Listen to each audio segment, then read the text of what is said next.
അടിയർ. കേരളത്തിലെ വയനാട് ജില്ലയിൽ കാണപ്പെടുന്ന ഒരു ആദിവാസി വർഗമാണ് അടിയർ. അടിമ എന്നാണ് അടിയൻ എന്ന വാക്കിന്റെ അർത്ഥം. കന്നഡയും മലയാളവും കലർന്നതാണ് ഇവരുടെ ഭാഷ. പ്രധാന തൊഴിൽ കൃഷിയാണ്. സ്വയം കൃഷി ചെയ്ത് ജീവിച്ചിരുന്ന ഇവർ വയനാട്ടിലെത്തിയ ജന്മിമാരുടെ അടിമകളായി മാറുകയായിരുന്നു. മൂപ്പൻ ദൈവങ്ങളുമായി ബന്ധമുണ്ടെന്നാണ് ഇവരുടെ വിശ്വാസം. ഗോത്രത്തിൽ വലിയ അധികാരമാണ് മൂപ്പനുള്ളത്. ഇവരുടെ ഒരു അനുഷ്ഠാന കലയാണ് നാട്ടുഗദ്ദിക.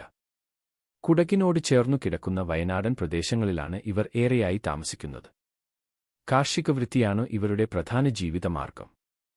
അടിയക്കുടിലുകളെ കുള്ളുകൾ എന്നാണ് വിളിച്ചിരുന്നത്. ആചാരങ്ങൾ. അടിയരിൽ പല കുലങ്ങളും ഓരോ കുലങ്ങൾക്കും പ്രത്യേകം ദൈവങ്ങളുമുണ്ട്. അടിയരിൽ വൈദ്യനും മന്ത്രവാദിയും ന്യായാധിപനും എല്ലാം മൂപ്പൻ തന്നെയാണ്. വിചിത്രമായ പല ആചാരങ്ങളും അടിയർക്കുണ്ട്. രോഗചികിത്സയുമായി ബന്ധപ്പെട്ട ഒരു ആചാരം ഇങ്ങനെയാണ്. ഒരാൾ രോഗിയാകുമ്പോൾ മൂപ്പൻ ഒരു കോഴിയുടെ തല വെട്ടുന്നു. തല തെക്കോട്ട് വീക്ഷിക്കുകയാണെങ്കിൽ രോഗിയെ ചികിത്സിക്കരുത്. അയാൾ മരിക്കണമെന്നാണ് ദൈവഹിതം. മറിച്ചാണെങ്കിൽ അയാളെ ചികിത്സിക്കാം. തെറ്റ് ചെയ്തതിന് ദൈവം നൽകുന്ന ശിക്ഷയാണ് രോഗം എന്നാണ് അടിയരുടെ വിശ്വാസം. തെറ്റിന് പരിഹാരമായി അവർക്ക് വളരെ വിലപ്പെട്ടതായ പിച്ചള വളകൾ ദൈവത്തിന് സമർപ്പിക്കണം.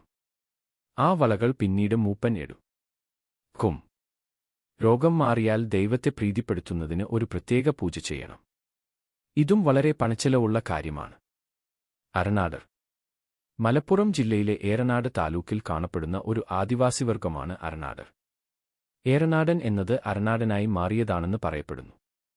ഏറനാട്ടിലെ ആദിമനിവാസികൾ ഇവരാണെന്നാണ് ചില ചരിത്രകാരന്മാരുടെ അഭിപ്രായം. തമിഴും മലയാളവും കലർന്നതാണ് ഭാഷ. കേരളത്തിലെ ഏറ്റവും പ്രാകൃതരായ ഗിരിവർഗ്ഗക്കാരിൽ ഒന്നാണ് അരനാടർ. നാമമാത്രമാണ് ഇവരുടെ വസ്ത്രധാരണം.